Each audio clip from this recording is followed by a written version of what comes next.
vamos a comenzar este video número 32 de termodinámica referido a los motores a reacción. Normalmente cuando alguien se refiere a un motor, imagina que es un mecanismo que permite girar un eje y acoplado a ese eje va un mecanismo que produce determinados efectos. Pero no todos los motores tienen por misión fundamental girar un eje. Algunos, además de girar un eje, producen otros efectos, como por ejemplo un gran empuje. Y esos son precisamente los motores a reacción, por ese motivo se llaman de esta manera. La idea en general de los motores a reacción tiene sus primeros orígenes en China, donde lo usaban con fines de tipo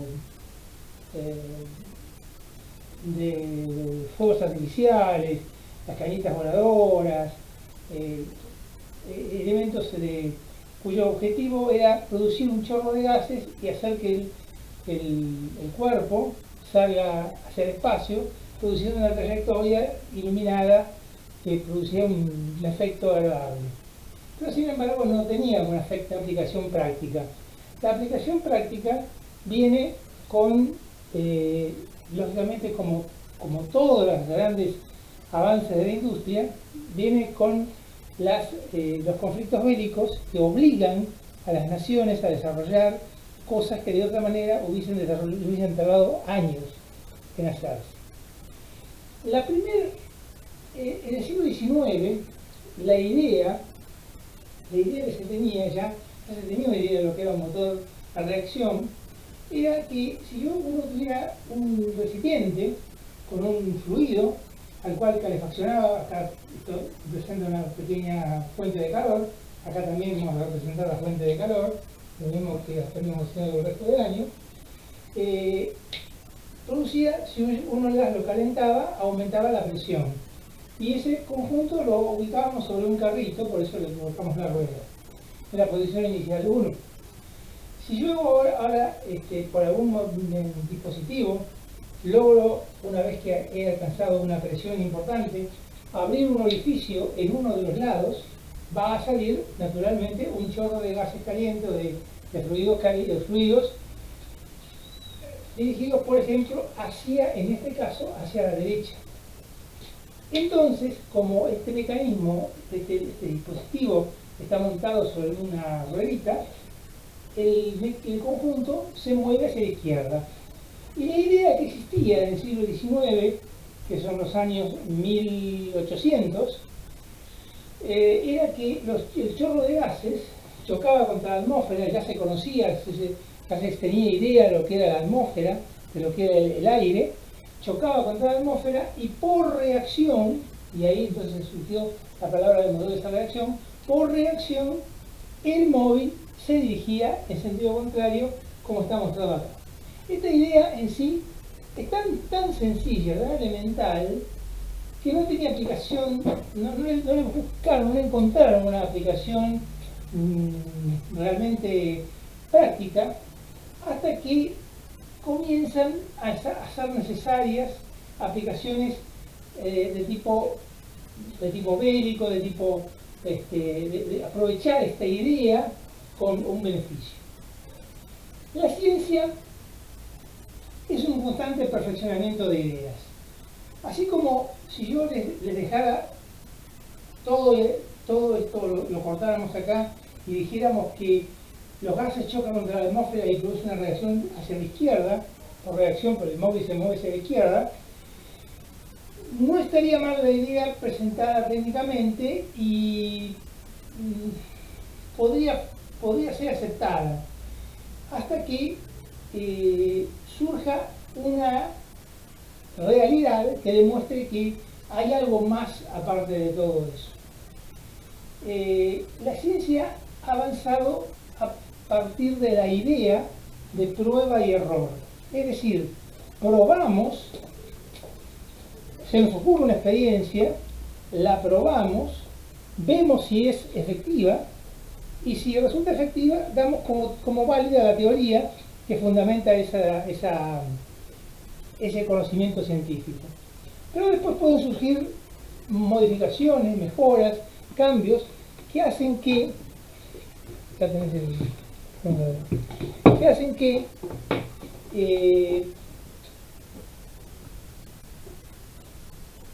surjan mejoras en la teoría original. Por ejemplo, si nos referimos al caso de... Hay muchos casos donde esto ha ocurrido. Si nos referimos al caso de Newton, por ejemplo, Newton crea la idea de la gravitación universal, la cual funciona perfectamente bien, pero posteriormente viene Einstein y llega a demostrar que la teoría de Newton es un caso particular de algo mucho más general. A veces sufren cambios muy grandes y a veces la ciencia se encuentra complicada o trabada por diversos motivos que hacen que no se le permita avanzar lo que corresponde o tanto como se desearía.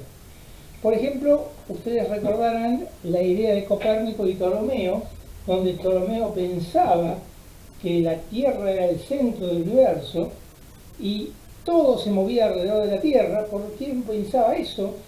Pensaba eso porque en la Tierra estaba el Papa, que era el representante de Dios en la Tierra, y por lo tanto era lógico pensar que la Tierra era el centro del universo.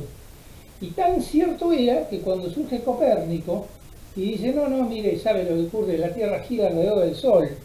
Y el tipo lo consideraron por loco, le hicieron una bula papal, o sea, le hicieron una ley que lo descomulgaron, y fue recién, fíjense, Juan XXIII,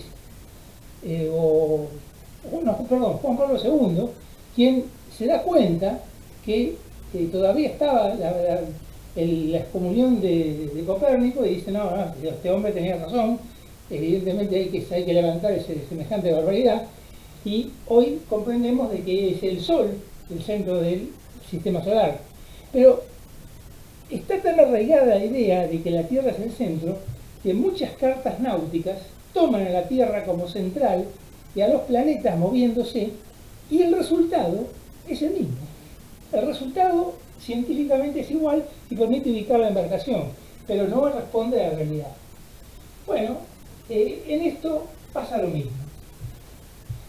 Todo esto está correcto, pero nunca se hubiese llegado a saber lo que realmente ocurría hasta que estos dispositivos pudieran salir fuera de la atmósfera y comprobar que no solamente seguían funcionando sin la presencia de la atmósfera que permitiera el choque de los gases de la combustión contra la atmósfera, sino que además funcionaban mejor.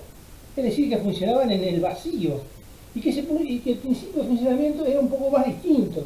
Era el principio de acción y reacción. Salían los gases hacia la izquierda, no necesitaban chocar contra nada, y por reacción el cuerpo se dirigía hacia la derecha. Perdón, hacia la izquierda en este caso, ¿no? Los gases hacia la derecha, el cuerpo hacia la izquierda. Pero como no tiene resistencia del ambiente, funciona mejor todavía, o sea que funciona más eficiente.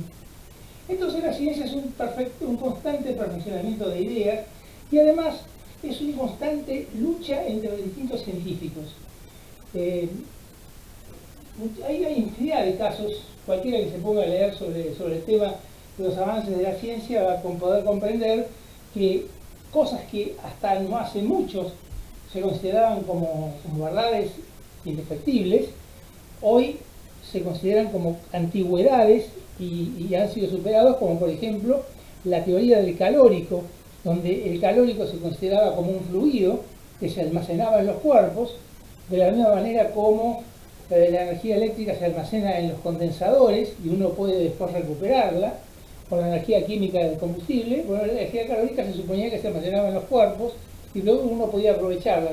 Y yo, en mi biblioteca, que no voy a buscar ahora el libro, pero tengo libros del año 1890, 1880, que conseguí en búsqueda de cosas antiguas, que hablaban de la teoría del calórico como algo correcto, algo aplicable, y hoy se demuestra que la energía calórica está en constante movimiento, está en constante desplazamiento. O sea que la ciencia va perfeccionando sus ideas. Y se demuestra que este principio de la reacción, del principio del motor de reacción, funciona aún en el vacío, y no solamente que funciona aún en el vacío, sino que funciona mejor.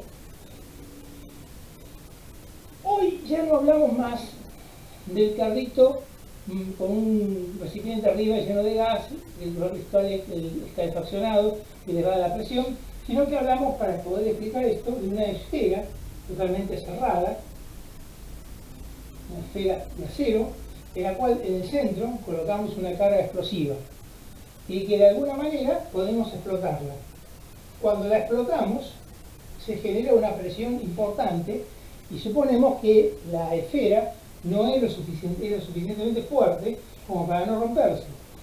Y si por algún motivo uno produce un orificio, una ventanita, algo que permite de uno de los costados que salgan los gases, la esfera sale dirigida en sentido contrario con una velocidad V1, siendo que los gases salen con una velocidad V2 mucho más chica.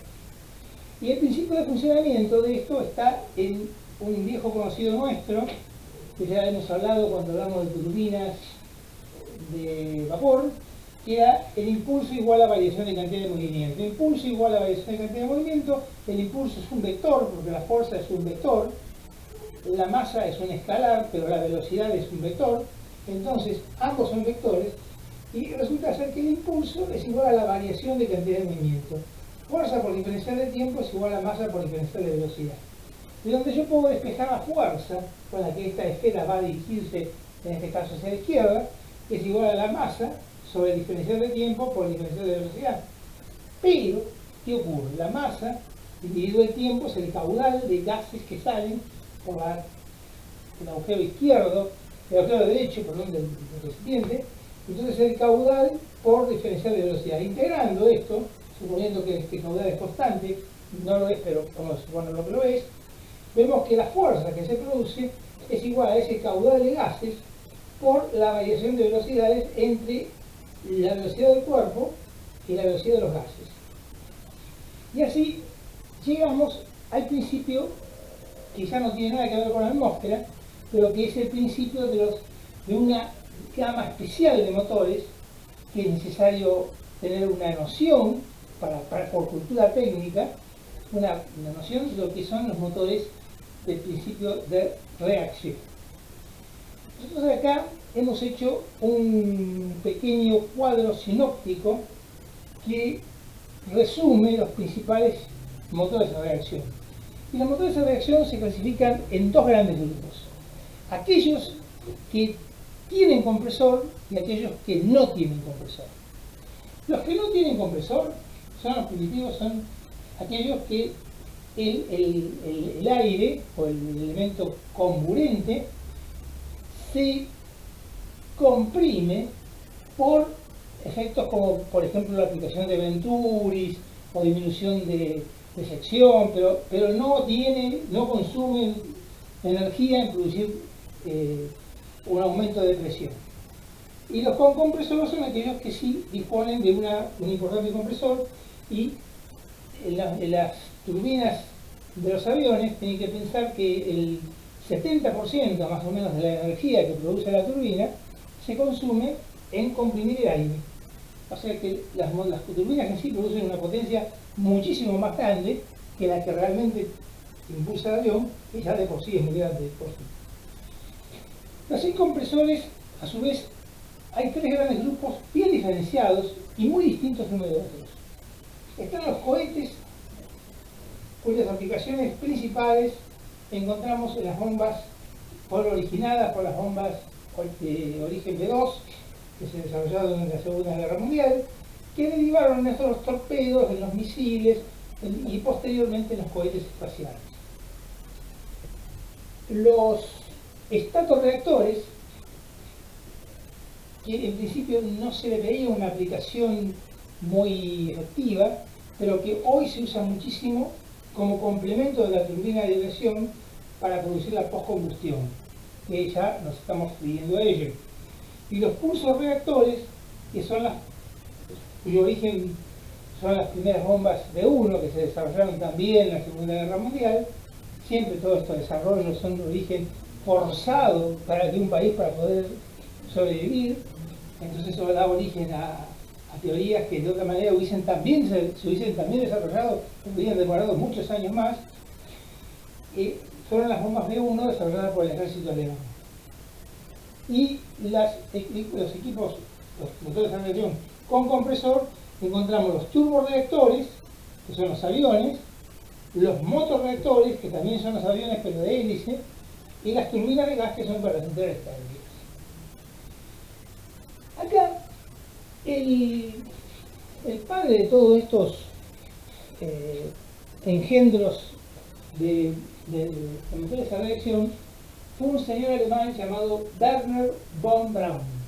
Wernher von Braun era un científico alemán que la idea de él era colocar un satélite en órbita y más específicamente llegar a la Luna. Pero le faltaba algo importantísimo, le faltaba dinero. No disponía del dinero ni disponía de la forma como para poder llevar adelante sus ideas, que eran brillantes y que posteriormente se demostraron que eran todas absolutamente ciertas, pero que él no podía desarrollarlas por falta de dinero. Entonces empieza a investigar, pero llega a la conclusión de que una de las formas de poder disponer del dinero era decir que era nazi. En realidad él no lo era, pero se pone al servicio de los alemanes en la Segunda Guerra Mundial y con su ayuda económica desarrolla cohetes que posteriormente van a dar lugar a los cohetes Saturno, que son los que colocaron las cápsulas espaciales en el espacio y permitieron llegar a la Luna y llegar a otros lugares más alejados todavía del planeta, todo esto originado por el dinero que aportó Alemania para desarrollar su bomba. La idea de este señor Wernher von Braun, la D se pronuncia como F y la W se pronuncia como B. Este señor llega a la conclusión de que si yo tomo este planeta, este círculo que es el planeta Tierra, que atrae a los cuerpos con una aceleración de la gravedad de 9,8 metros sobre segundo al cuadrado, y atrae todos los cuerpos hacia él con una aceleración de 9,8 metros sobre segundo al cuadrado, si yo tirara una pelota, desarrollaría un tiro oblicuo y después de un cierto tiempo volvería a caer sobre la superficie terrestre.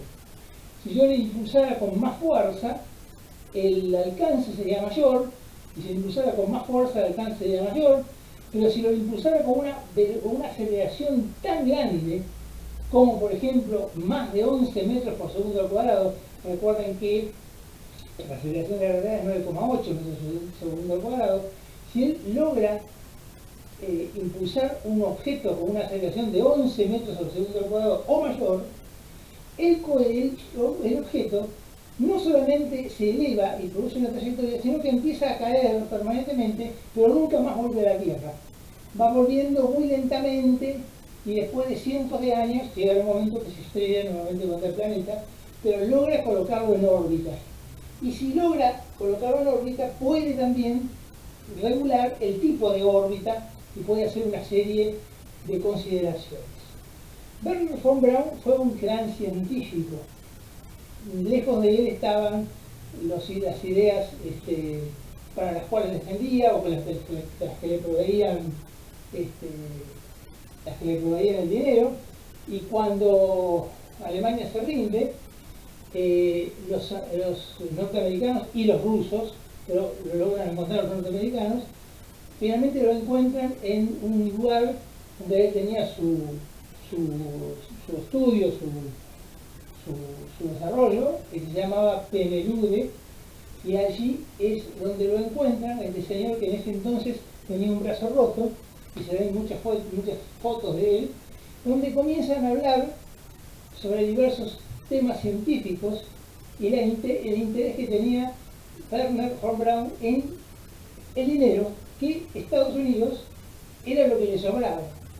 Entonces le provee, a cambio de dinero, todo lo que este hombre estuvo buscando para poder desarrollar su idea, y era producir un aparato que permitiera salir de la atmósfera.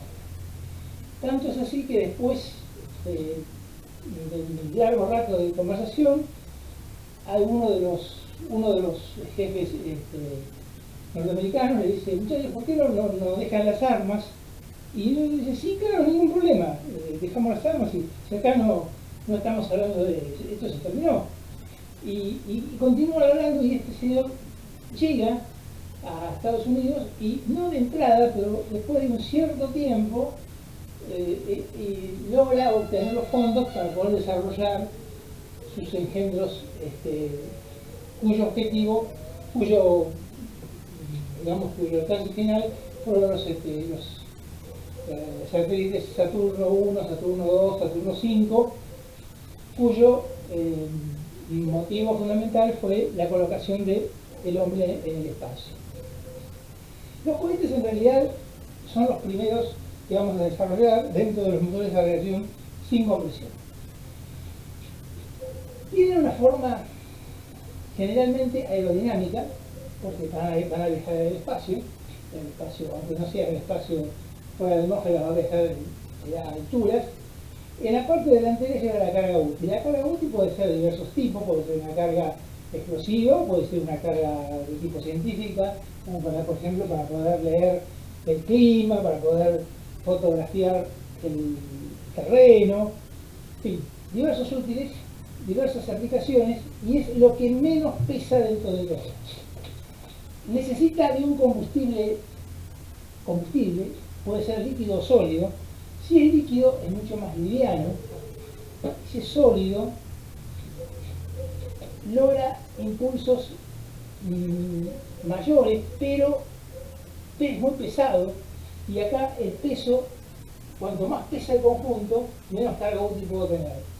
Y como va a trabajar fuera de la atmósfera, no puede usar el oxígeno que hay en la atmósfera, porque además cuando se va elevando el oxígeno cada vez es más escaso.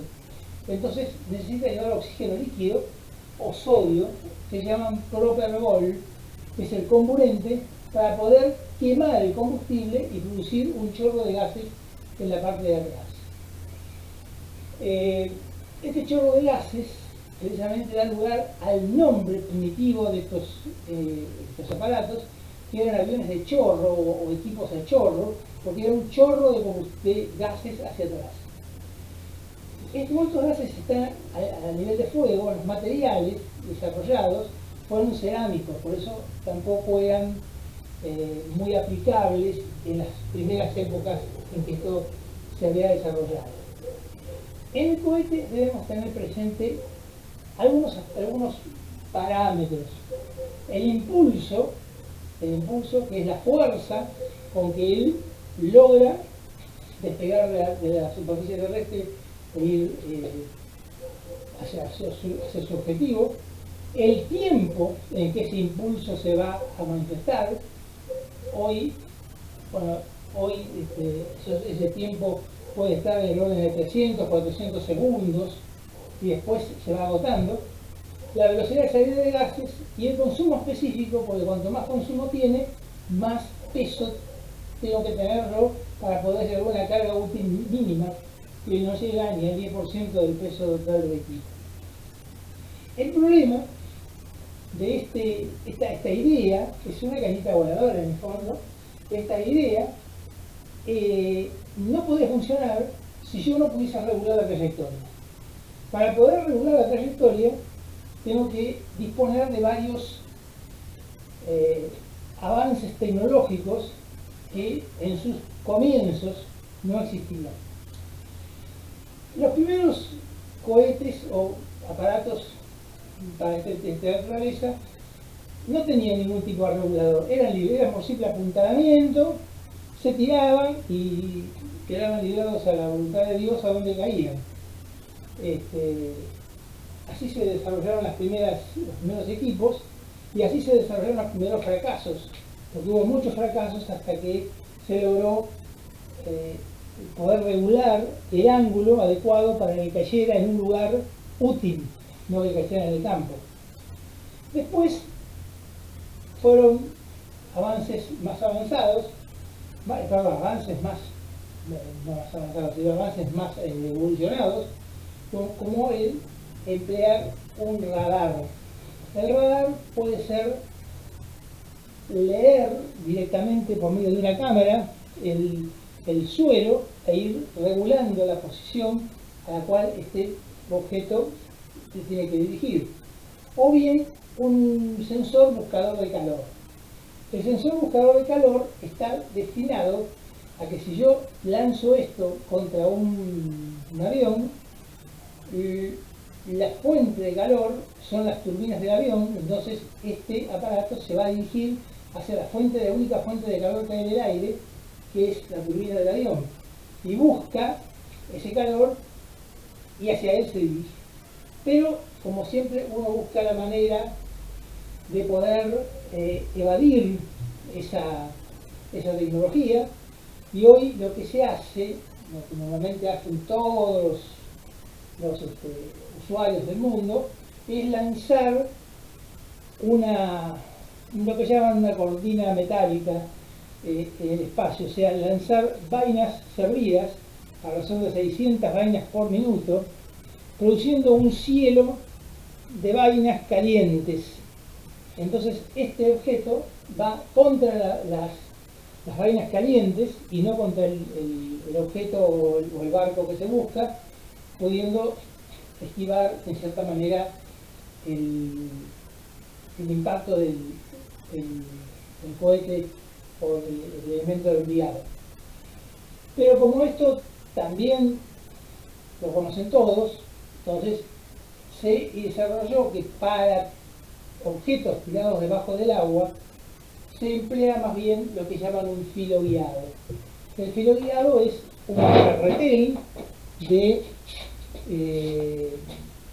hilo telefónico que vincula el torpedo con la nave matriz, la nave que lo lanza, y por computadora lo dirige al punto al cual realmente se desea enviar. El gran problema está en que el filo guiado, por ser un cablecito muy finito, puede llegar a romperse.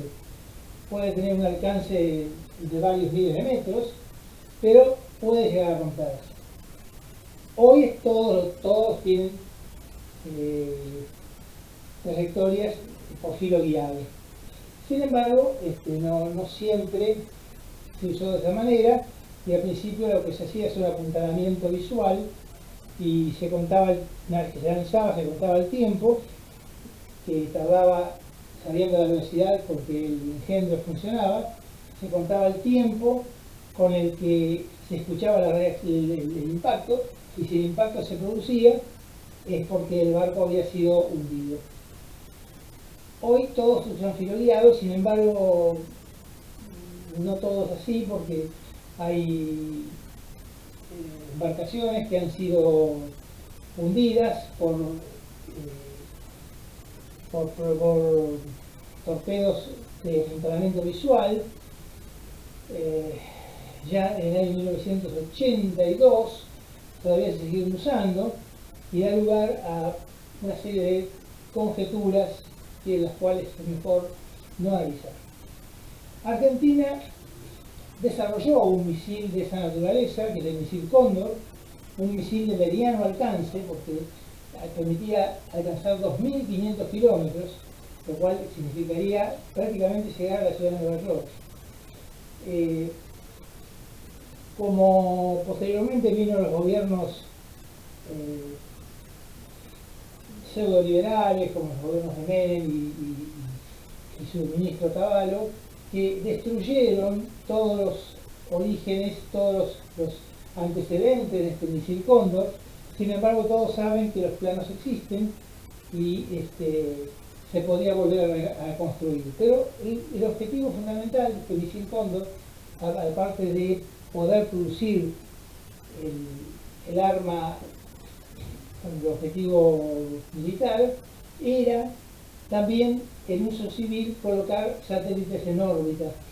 Y hoy, debido a que no disponemos de un lanzador de satélites para colocar en órbita, dependemos de terceros que nos colocan los satélites en órbita. Los ARSAT, por ejemplo, han sido colocados por otros países, lo cual es siempre uno depende de la tecnología de otro. Hoy este aparato no se posee y se debe colocar por lanzadores de otras naciones. Vamos solamente a título ilustrativo a mostrar cómo era el primer desarrollo de los cohetes tipo B-2 que desarrolló la Armada de los alemanes, con el objeto de bombardear las costas de Inglaterra. En la parte de la nariz llevaba la carga explosiva y disponía de un recipiente con alcohol de características muy especiales, que se dirigía hacia una bomba. El alcohol, para poder funcionar, necesitaba de un combustible y de un comburente. El comburente era oxígeno líquido, porque era más compacto, que también estaba en un tanque por el centro del cual pasaba el alcohol. Y este oxígeno líquido era bombeado por una bomba que finalmente lo dirigía a la cámara de combustión. Pero, ¿cómo mover la bomba con esos medios primitivos que se disponían? Disponían para eso de un tanque de nitrógeno comprimido y de agua oxigenada. El tanque de nitrógeno empujaba a un fluido, que es el permanganato de potasio, que estaba contenido en un recipiente, y este combustible se combinaba con el agua oxigenada en una cámara de combustión que producían vapores, y esos vapores producían el movimiento de una turbina, el cual accionaba las bombas. La bomba para el alcohol y la bomba para el oxígeno líquido. Estos dos, combustible y comburente, iban a la cámara de combustión, producían los gases y eran lanzados por una tobera, que lanzaba los gases hacia la derecha, haciendo que el engendro funcionara hacia la izquierda. Como ven, es todo un mecanismo bastante laborioso que dio lugar a muchas experiencias fallidas, hasta que finalmente se fue perfeccionando. Este señor Wernher von Braun fue el que perfeccionó la bomba B2 y logró hacerla funcionar, y logró que llegara a Inglaterra y produjera grandes inconvenientes. Pero la idea esencialmente era esa, era una cosa totalmente mecánica, sin electrónica, sin computación, totalmente mecánica y primitiva. Hoy estos aparatos se siguen construyendo, pero con fines civiles, y bueno, se colocan en forma vertical, y el objetivo es impulsar, en lugar de llevar explosivos en la punta, llevan otro sector, y luego posteriormente llevan la cámara, el lugar donde están los viajeros, que son dirigidos hacia distintos lugares, como por ejemplo las estaciones orbitales internacionales.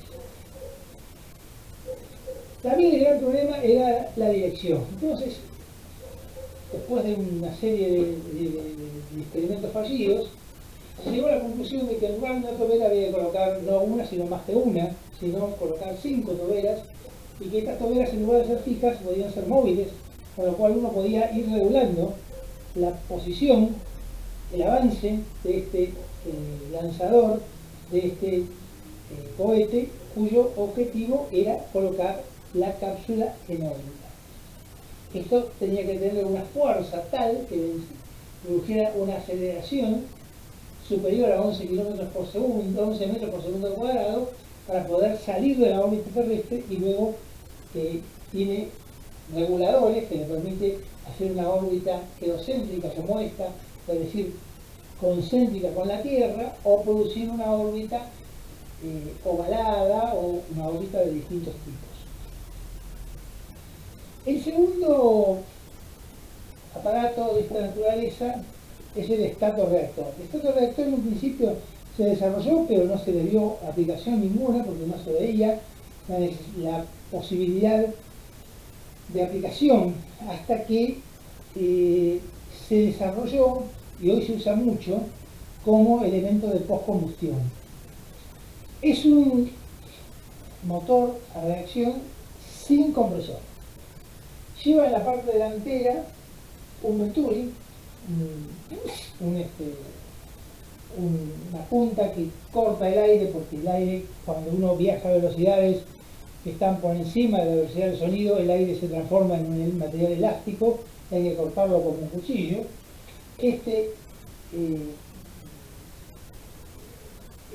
Esta pieza divide la corriente de aire en dos, una que va para la parte de arriba y otra para la parte de abajo. Tiene unos estabilizadores de llama y tiene unos inyectores donde largan el combustible bajo una orden determinada y producen un gas, una cierta cantidad de gas. Tiene un tiempo corto de duración, y acá lleva un venturi cuyo objetivo, como recuerdan, es aumentar la velocidad y lograr un mayor efecto. Toda esta parte está recubierta en cerámica porque está en contacto con los tiene que estar en contacto con los gases de la combustión, que están prácticamente en estado de fuego, pero permiten que el avión, en el despegue o en el aterrizaje o cuando le haga falta, pueda tener un resto de potencia, una potencia adicional a la turbina, para poder lograr objetivos que de otra manera no pudiesen hacer. El ciclo de este aparato estatorreactor, en un diagrama presión-volumen específico, es una evolución adiabática entre la presión de entrada, en la que logra el combustible que está bombeado en aquel estado, hasta la presión de salida, que generalmente es bastante menor que la atmósfera, porque estos aparatos están en el aire, y luego cierran a través de la atmósfera, por eso los he dibujado con línea de trazos. Esto parece que funciona bárbaro, no tiene piezas en movimiento, es un aparato muy seguro, muy efectivo. El único inconveniente que tiene, gravísimo, es que no puede funcionar desde tierra, o sea, yo no lo puedo lanzar desde tierra, tengo que ubicarlo en el espacio, por ejemplo, en el lomo de un avión, y luego lanzarlo, o bien incorporarlo al avión, pero tengo que estar en el espacio para poder hacer que este aparato funcione, y funciona maravillosamente bien. Inmediatamente vamos a ver los pulsos reactores y los motores ya propiamente dicho de turborreactor, motor reactor y turbina de gas, que es lo que buscamos. En una pausa seguimos ya.